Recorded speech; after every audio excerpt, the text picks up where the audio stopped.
C'est ce vendredi 14 mars 2025 que le candidat à la présidentielle du 12 avril prochain, Germain Stéphane Iloko Boussengui, a tenu un point de presse au cours duquel le candidat a confirmé sa candidature devant ses parents, amis et connaissances, qui, sans doute, seront nombreux à le voter ce 12 avril prochain. Mon point de presse m'a permis d'abord de confirmer que je suis candidat.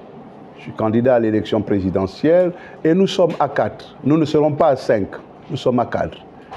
Et mon point de presse m'a permis de dire que c'est le moment que Dieu a préparé cette élection présidentielle pour moi, que je suis le candidat le mieux placé, et le candidat le mieux placé parce que j'ai le meilleur programme. C'est un candidat qui désire rompre avec les pratiques du système déchu. J'ai servi l'État pendant plus de 30 ans, j'ai vu les faiblesses de l'État, donc j'ai une certaine expérience, une certaine expertise que je voudrais mettre à la disposition de mon pays. J'ai d'abord dit que si je suis candidat élu, je ne ferai qu'un mandat de 7 ans. 7 ans, c'est trop.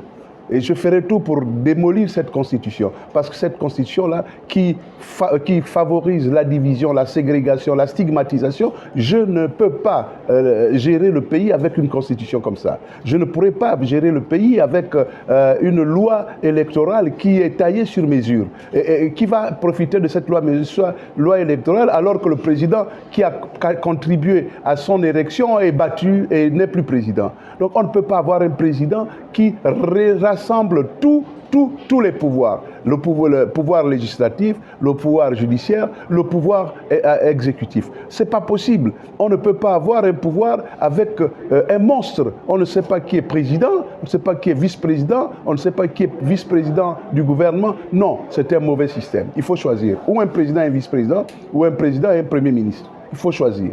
Et nous avons besoin d'alternance.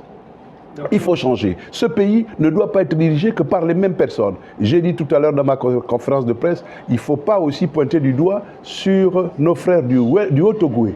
Il faut dire que c'est une famille qui nous fatigue. Et cette famille, quand même, il faut qu'elle se mette un peu en marge des problèmes de notre pays.